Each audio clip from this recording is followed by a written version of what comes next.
100% job గ్యారంటీతో ISTTM business school admissions open. నమస్తే viewers.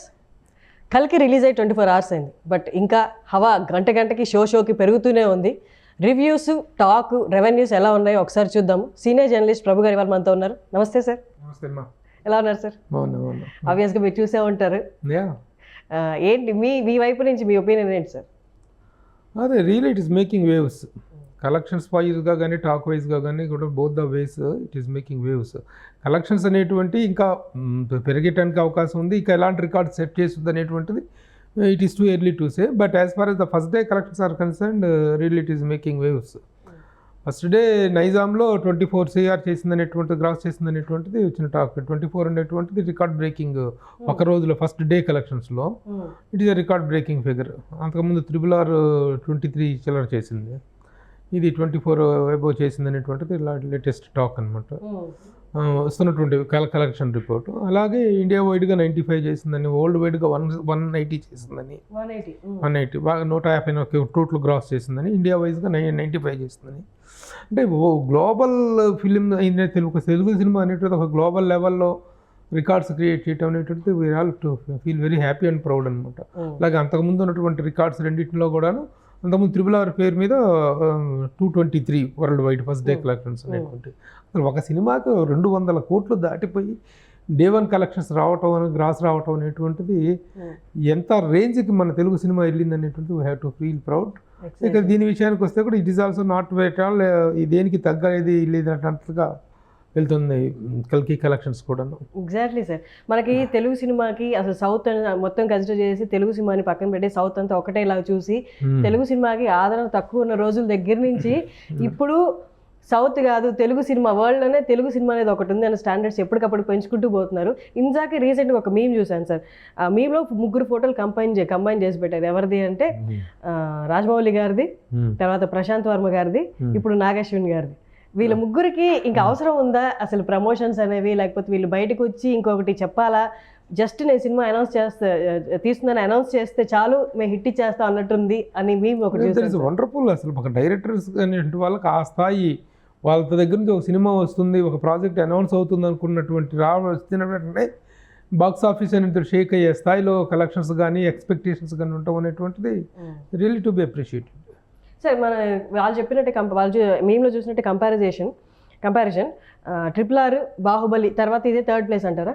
RRR, Baahubali తర్వాత ఇదే కదా next as per the collections are concerned. ఇది సిజ్రికి అంటే ఇవన్నీ కూడా RRR ఇట్లా 2 తన సినిమాలు, ప్రభాస్ సినిమాలు ఉంటాం అనేటువంటిది it is to be appreciated. ఇంకొకటి ఏంటంటే సార్, ప్రభాస్ గారిది ఇంతకుముందు సినిమాలు మనం చూసుకుంటే ప్రభాస్ గారు హవా లేదు, ఇంకా తగ్గిపోతుందేమో, వరుస ఫ్లాప్లు వస్తున్నాయి, ఎక్స్పెక్టేషన్స్ రీచ్ అవ్వట్లేదు, గ్లోబల్ స్టార్ అయినా కానీ కలెక్షన్స్ కలెక్ట్ చేయనప్పుడు ఏం చేస్తాము ఇంకా అన్నట్టు టాక్ వినిపిస్తున్న టైంలో ఎక్కడ వచ్చింది ఆ టాక్? ఎక్కడంటే ఓన్లీ కొంచెం డిసప్పాయింట్ చేసిన ఫిలిమ్స్ రాధేశ్యామ్, అదే ఒకటి ఆది పురుషు కొంచెం డిసప్పాయింట్ చేసినటువంటి ఫిల్మ్స్. సాహో అనేటువంటిది కలెక్షన్స్ పాయింట్ ఆఫ్ వ్యూలో it has created wonders create చేసింది. తర్వాత వచ్చినటువంటి నెక్స్ట్ ప్రశాంత్ నీల్ కాంబినేషన్లో వచ్చినటువంటి సినిమా కూడా అదొక పెద్ద collections, very box office shaking collections వచ్చినాయి. అంటే టాక్కును ప్రభాస్కు ఒక్కొక్కవేళ టాక్కును రెవెన్యూస్కి సంబంధం లేకుండా వస్తున్నాయి ఓపెనింగ్స్ అనేటువంటి. కాబట్టి స్టార్గా తన ఇది స్టామినా ఎక్కడ తగ్గలేదు, తనకున్నటువంటి ఇది దానికి లేటెస్ట్ ఎగ్జాంపుల్గా దీన్ని చెప్పుకోవచ్చు. టాక్ అనేటువంటిది ఆ 2 సినిమాలు కూడా బిగినింగ్లో కొంత డిసప్పాయింట్ చేసినటువంటి మాట వాస్తవం, కాదని లేదు దాన్ని. But it is going to now it is the latest example కల్కి రికార్డ్స్ అనేటువంటివి. సార్ మూవీ చూసిన తర్వాత కొంతవరకు రివీల్ చేస్తున్నారు. ఒకటి ఏంటి అంటే ఫస్ట్ 20 minutes దాకా ప్రభాస్ కనిపించడం. అది నేను మూవీ చూడలేదు, మీరు చూసారు కాబట్టి అది ఎంతవరకు వాస్తవం? బట్ 20 minutes వెయిట్ చేశారా ఆడియన్స్ ప్రభాస్ గారి గురించి?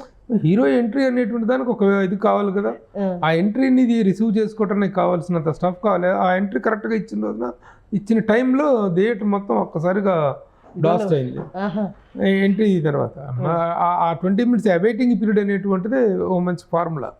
హీరో ఎంట్రీ అనేటువంటిది ఎంత డైనమిక్గా ఉంటుంది, ఎలాంటి సిచ్యువేషన్లో ఎంట్రీ ఇస్తానండి.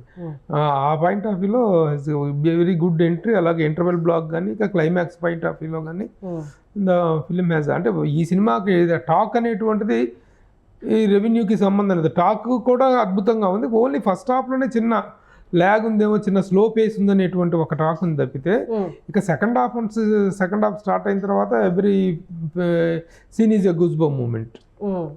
ముఖ్యంగా వీళ్ళిద్దరి combination, Amitabh Bachchan and Prabhas combination అనేటువంటి రియల్లీ గూస్ బమ్ మూమెంట్స్ అలా ఉన్నాయి. మోర్ ఎవర్ టెక్నాలజీ అనేటువంటిది ఒక టెక్నికల్గా ఈ తెలుగు సినిమాని, ఒక ఇండియన్ సినిమాని ఒక ఇంటర్నేషనల్ స్టాండర్డ్గా హాలీవుడ్ స్టాండర్డ్లో ప్రజెంట్ చేసినటువంటి విధానం. ఎందుకంటే మనం నమ్మం కల్కి సినిమా లాంటి దానికి నాగశ్విన్ డైరెక్షన్ చేశాను. అంటే నాగశ్విన్ ఎందుకంటే వెరీ సెన్సిటివ్ పర్సన్. పలకరిస్తే నేను నిన్న కూడా చెప్పడం జరిగింది, ఒక రివ్యూలో కూడా చెప్పడం జరిగింది, ఎవరైనా పట్టుకుంటే కందిపోతారని అనుకుంటారు, మాట్లాడిస్తే కందిపోతాడు ఏమన్నట్లుగా ఉంటాడు. అంత డౌన్ టు ఎర్త్గా, అంత సింపుల్గా ఉంటాడు తను. అలాంటిది తన దగ్గర నుంచి ఇంత వైలెంట్, ఇంత వైబ్రేషను, ఇంత డెప్త్, ఇంత వెడ్త్ ఉన్నటువంటి ఒక సినిమా రావటం, అందుకే యాక్షన్ ఓరియంటెడ్ ఫిలిం రావటం అనేటువంటి దాన్ని మనం ఎక్స్పెక్ట్ చేయం. బట్ దానికి he has given total surprising element. ఒక హాలీవుడ్ స్టైల్లో ఒక ఇండియన్ సినిమాని చేయటం అనేది అద్భుతం. And at the same time we have to also to appreciate the guts of the producers. Sunil Dutt గారు వైజయంతి మూవీస్ బ్యానరు, ఇంకా ఇప్పుడు చేతికి వచ్చినటువంటి ఇద్దరు కుమార్తెలు స్వప్న అండ్ ప్రియాంక, వాళ్ళిద్దరు కూడా they are also very capable girls. The way they are making the films. అంత ముందు మహానటి కానీ, ఆ ఎవడే సుబ్రహ్మణ్యం కానీ, ఈ సినిమాలో సీతారామం కానీ, వీటన్నిటిలో వాళ్ళు చూపిస్తున్నటువంటి ప్రొడక్షన్ వాల్యూస్, ఒక నిర్మాతలకి కేవలం డబ్బులు ఉన్నంత మాత్రాన గుడ్ ఫిలిమ్స్ రావమ్మా. టేస్ట్ అనేటువంటిది కావాలి. ఆ టేస్ట్ అనేటువంటిది ఆ తండ్రి దగ్గర నుంచి వచ్చింది. ఇండియా మామూలుగా తెలుగు సినిమాలని ఒక హై రేంజ్లోకి తీసుకెళ్ళినటువంటి ప్రొడక్షన్ వాల్యూస్ పరంగా సునీల్ దత్ గారి పేరు చెప్పుకోలేదు. ఎందుకంటే ఆ బ్యానర్ నుంచి రాని హీరో లేడు, ఆ బ్యానర్ చెయ్యని హీరో లేడు, ఆ బ్యానర్ ఇంట్రడ్యూస్ చేయని హీరో లేరు. మనం ఈరోజు చెప్పుకుంటున్నాం మహేష్ బాబు కానీ, జూనియర్ ఎన్టీఆర్ కానీ, ఇంకా చాలామంది హీరోలు, నారా రోహిత్ తన దగ్గర నుంచి వచ్చాడు, అల్లు అర్జున్ తన దగ్గర నుంచి వచ్చాడు, రామ్ చరణ్, విధంగా ఇంతమందిని ఇంట్రడ్యూస్ చేసిన బ్యానర్ అది. సో ఆ పాయింట్ ఆఫ్ వ్యూలో ఆ సంస్థ తాలూకు మేకింగ్ స్టాండర్డ్స్కి this is a latest example. Exactly sir. Sir being a senior journalist, మీరు చాలామంది డైరెక్టర్లను చూస్తుంటారు, చాలా సినిమా మారడం కూడా చూస్తుంటారు. నాగశ్విన్ గారిని చూసినప్పుడు ఆయన సినిమాలు ఫస్ట్ సినిమాకి సెకండ్ సినిమాకి ఆయన ఛాలెంజ్ చేసుకుంటున్నట్టే ఉంది. కానీ మీరు ఆ డైరెక్టర్ని నాగశ్విన్ గారిని డౌన్ ద లైన్ 5 years కానీ 10 years కానీ ఎక్కడ ఉండబోతున్నారు, ఎలాంటి సినిమాలు తీయబోతున్నారు అని మీకున్న ఎక్స్పీరియన్స్తో చెప్పగలరు? ఇంక ఇప్పుడు కూడా పార్ట్ 2లో ఇన్వాల్వ్ అయిపోతారు. ఇంకా నెక్స్ట్ పార్ట్ 2 ఉంది కదా, మరి ఆ పార్ట్ 2లో ఎండ్ చేస్తారో, అలా పార్ట్ 3లో మళ్ళీ వీళ్ళు ఇంకా ఎక్స్పాండ్ చేస్తారో తెలియదు. కానీ బట్ పార్ట్ 2తోనే ఇంకా 2 years పడుతుంది. కాబట్టి అది already has set the record. ఇప్పుడు ఇంకెక్కడికి వెళ్తాడని ఆల్రెడీ హ్యాస్ రీచ్ దేర్. ఇంకా దాన్ని కంటిన్యూ చేయటం అనేట్టు ఉంటుంది. ఎందుకంటే మనం తన దగ్గర నుంచి ఎక్స్పెక్ట్ చేయనటువంటి ఒక కంటెంట్ని ఇచ్చారు ఇప్పుడు. So he will continue that సక్సెస్ని కానీ, ఆ నేమ్ అండ్ ఫేమ్ని కానీ, ఆ స్ట్రెంగ్త్ని కానీ తను కంటిన్యూ చేయగలుగుతాడు అనేటువంటి కాన్ఫిడెన్స్ వచ్చింది. ఆయన ఒక పోస్ట్ పెట్టారు సార్, చిరిగిపోయిన చెప్పులు ఒకటి పెట్టి it's been a long journey అని పెట్టారు అనమాట.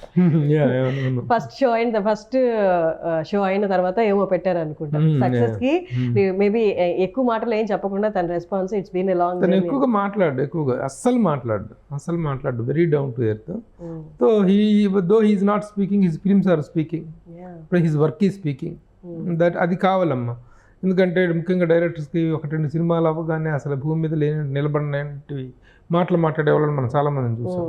అలా కాకుండా వర్క్ ఈజ్ వర్షిప్ అనే స్థాయిలో తన జాబ్ చేసుకుంటూ వెళ్ళేటువంటి క్యారెక్టర్ అదే.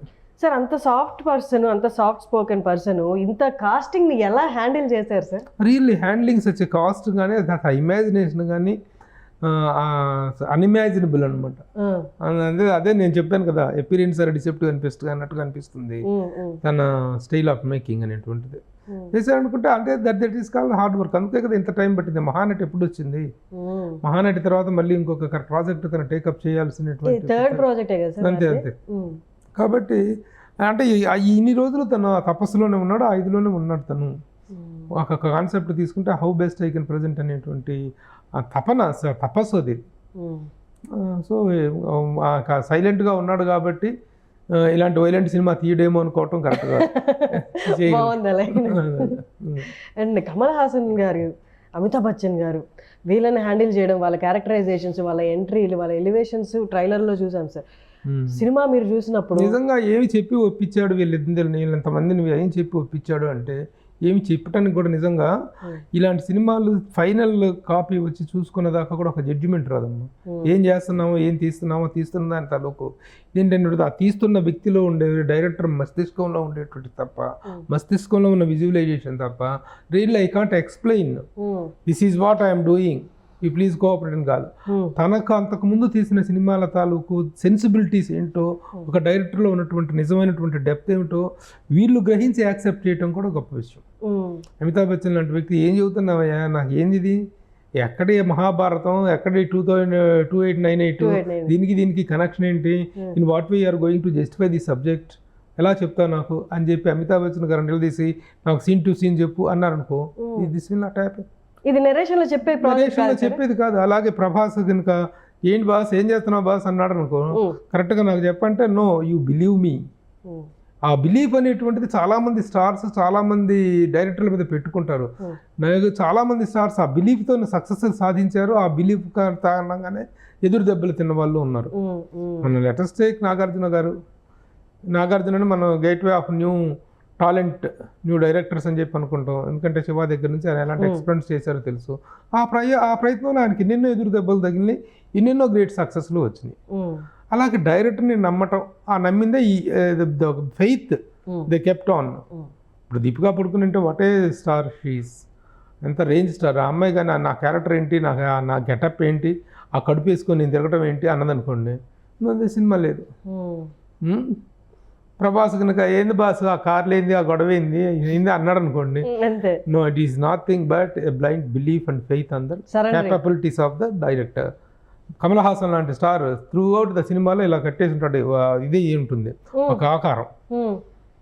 ఇదేంటి నేను no no no no no అన్నాడు అనుకోండి, చివరిలో లాస్ట్ క్లైమాక్స్లో తీసి ఒక క్లైమాక్స్ షాట్ చూపిస్తున్నప్పుడు అప్పుడు నెక్స్ట్కి లీడ్. ఆ రోజున కట్టప్ప బాహుబలి ఎందుకు పొడిచాడు, నార్మల్ ఎలివేషన్ కాదు కదా, అది నార్మల్ ఎలివేషన్, ఒక అద్భుతమైనటువంటి సస్పెన్స్ పాయింట్ ఆఫ్ వ్యూలో వదిలేసాడు.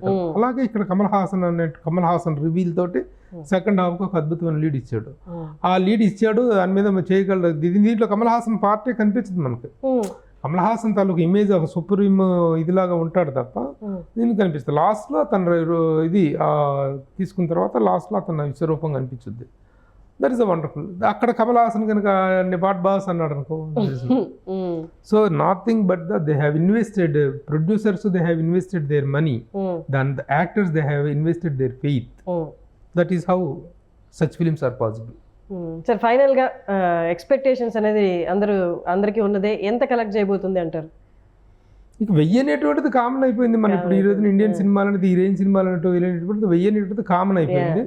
ఆ తర్వాత టు వాట్ ఎక్స్టెంట్ ఇటు పోతుంది, ఏ రేంజ్కి వెళ్తుంది అనేటువంటిది వెయిట్ చేసి చూడాల్సింది. సరే ఏదేమైనా మాత్రం తెలుగు ఆడియన్స్కి అండ్ వరల్డ్ ఆడియన్స్కి భాషతో సంబంధం లేకుండా వాళ్ళందరికీ బిగ్ చెరిషింగ్ మూమెంటే సార్. ఒక 2.5 hours వాళ్ళు మళ్ళీ ఆదమర్చి, 2.5 కాదు 3 hours 1 second 10 seconds or something. Okay 3 hours film 3 hours of film వాళ్ళు మర్చిపోయి ఒక లోకంలోకి వెళ్ళి ఎంజాయ్ చేసి వస్తారు. సెకండ్ హాఫ్ లోకి వెళ్ళిన తర్వాత కన్నీ గూస్ బంప్ మూమెంట్స్. అది ఈ సినిమాకున్న ఒకటే ఒక చిన్న ఇది డ్రాబ్యాక్ ఏంటి అని అడుగుతున్నారంటే, ఫస్ట్ హాఫ్లో కొంచెం స్లో పేస్ నడిచింది. అది తప్పితే the entire film is a wonder, A visual wonder. ముఖ్యంగా అసలు ఆ సీన్స్ కానీ ఆ బ్యాక్డ్రాప్స్ అద్భుతం. ఇంకా 3 hours అనేది స్టాండర్డ్ అయిపోద్దేమో కదా సార్, మన వాళ్ళు అసలు ఎక్కడ టైం పట్టించుకోవట్లేదు. అంటే ఈ రేంజ్ సినిమాలు అయినప్పుడు టైం అనేటువంటిది లేదు. ఒకప్పుడు 2 hours సినిమా, ఇప్పుడు మామూలు జనరల్ సినిమాలు అయితే 5లోకి వచ్చేస్తున్నాయి. కానీ ఇలాంటి high rise films, visual wonders అయితే అవును పర్లేదు, మీరు ఎంతసేపు అయినా మేము చూస్తాం. These are the high rise films. ఈ హై రైజ్ ఫిలిమ్స్ అనేటువంటి time is no matter. Exactly. Thank you sir, thank you so much sir. నమస్తే. సుమన్ టీవీలో మీ పర్సనల్ అండ్ బిజినెస్ ప్రమోషన్స్ కోసం కింది నెంబర్కి కాంటాక్ట్ చేయండి.